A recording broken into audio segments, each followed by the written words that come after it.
Tonus Laboratorio del Piede, centro altamente specializzato nella costruzione di plantari su misura, dedica nuove tecnologie di rilevazione dei carichi posturali per dare voce alla filosofia di benessere che lo caratterizza.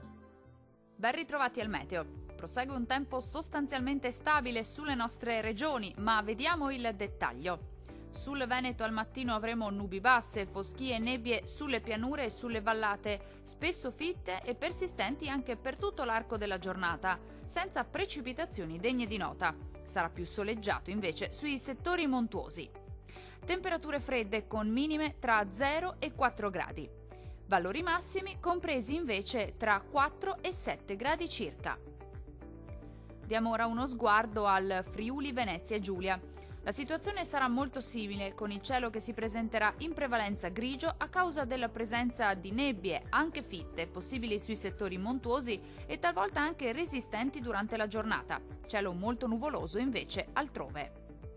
Temperature minime tra 2 e 7 gradi. Massime comprese invece tra 7 e 10 gradi circa. Vediamo infine la situazione del Trentino Alto Adige.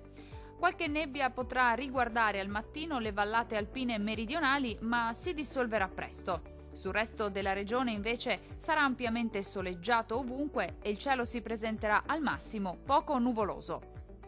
Temperature minime tra lo 0 e i 5 gradi. Valori massimi oscillanti invece tra 6 e 11 gradi circa.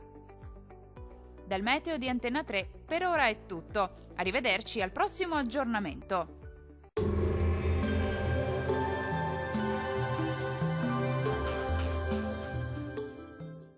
Tonus è il miglior negozio di calzature e moda comoda. Qui troverete il più vasto assortimento di calzature Fratelli Tomasi, eleganza e comodità, perché camminare è vivere.